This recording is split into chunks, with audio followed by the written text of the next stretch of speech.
After 7 long months of waiting, we finally got the call from Jerry that it was time to finish assembling the transmission for Biggie. The only thing I needed to do in return was to meet him and help him get his new dishwasher loaded.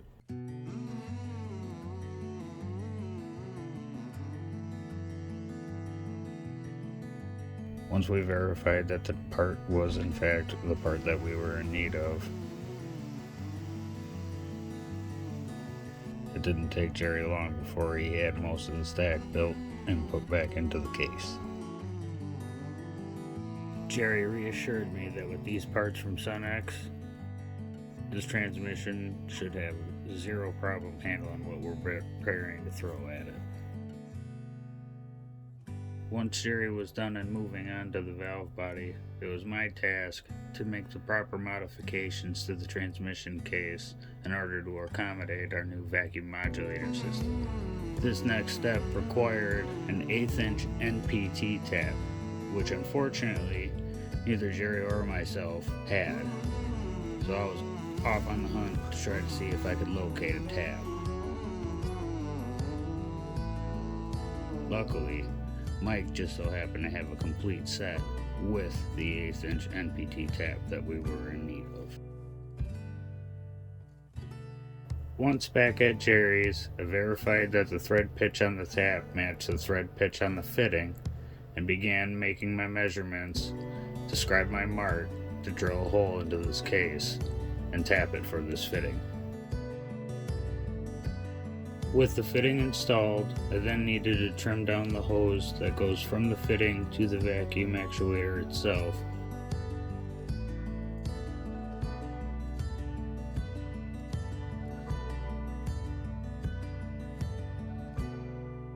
As well as grind down the actuator pin, to which they give you 2 measurements.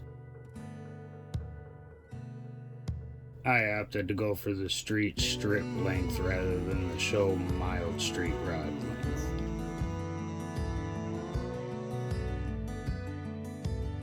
With the changes that we've made to this transmission, the only electronics that are left inside is the 3/4 shift solenoid and lockup. With that being said, there is no longer any electronically controlled pressure solenoids, so it has to go back to being a vacuum modulated system.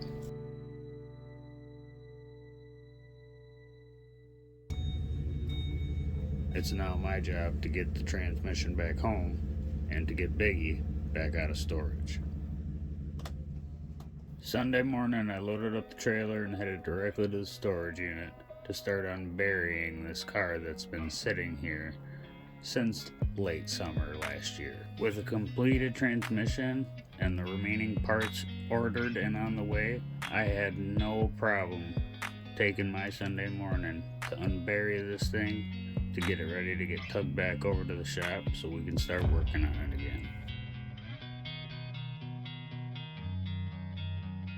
2022 had been a pretty rough year. I come face to face with a lot of that as I go through a lot of the things in this storage unit. But it all gave me motivation to make 2023 turn it around and make it work for me and get motivated and get back to doing the things that I love to do and enjoy. Getting this car back out and back at the track is definitely one of them.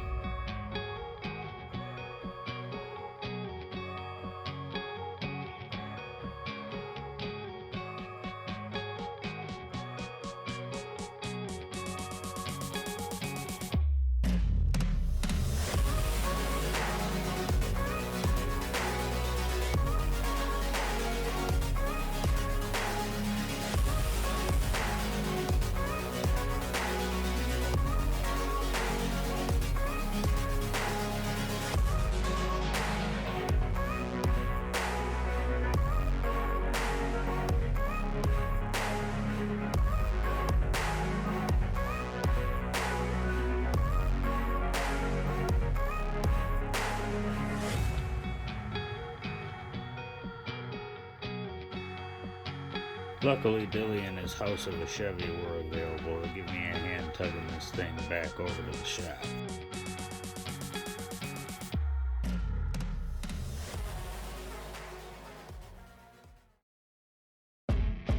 Yeah, it's recording. That's a big moment. Now for the piece that I hope gets my 60 foots to start with a 1 instead of a 2. Yay for stickers. Our 3500 stall billet converter with lockup from FTI.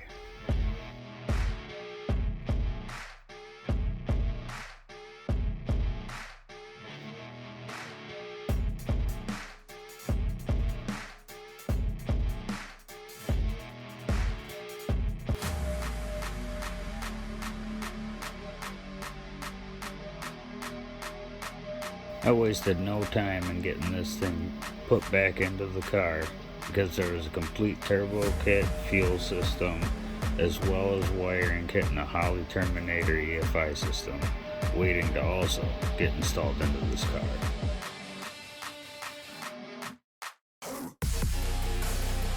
While I got the transmission and drive shaft back installed into the car, Dylan took the moment to take off one of the rear tires to see if one of these 15-inch aluminum wheels we had off of a vehicle out in the field would fit in order for me to have something to put slicks or a radial tire on.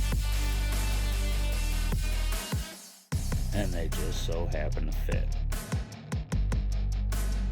Next, I wanted to try out this new bead roller on all of the unfinished intercooler piping I had.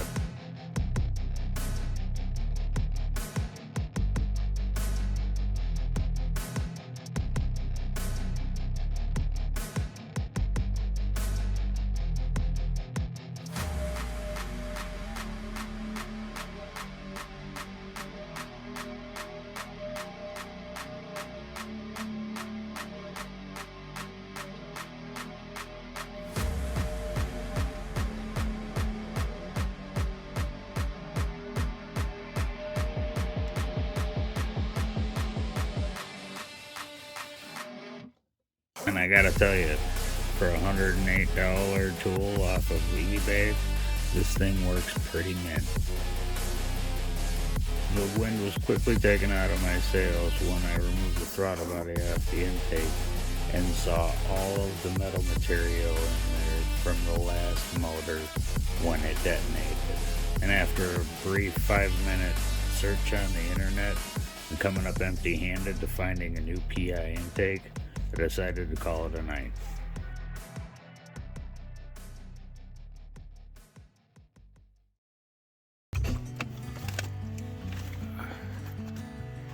Why don't you check out this guy? Monday I was able to order a new intake from a dealership out of Nevada. Keeping with the forward progress, I moved on to the shifter and getting the cable routed through the floor.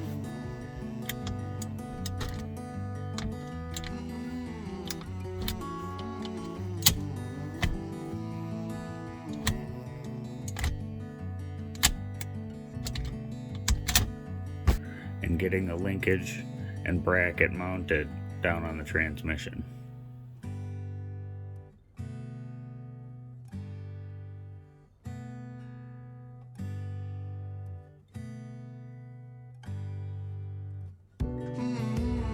You had to already know we were doing this one for Mr. Block.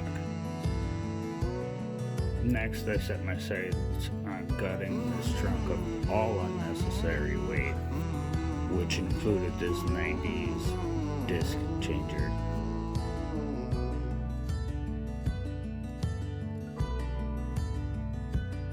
With the trunk empty, I take my measurements and make my marks to cut my hole for the sump of the fuel cell to hang through the bottom of the trunk floor.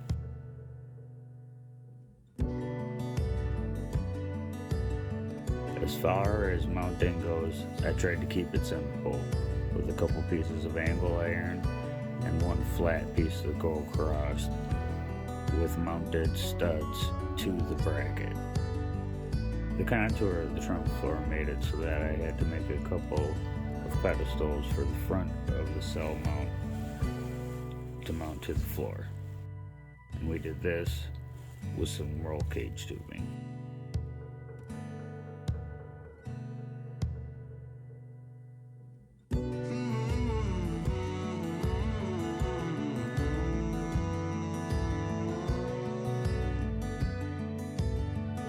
With the new fuel cell in, it was time to get the factory fuel tank sending units and lines out.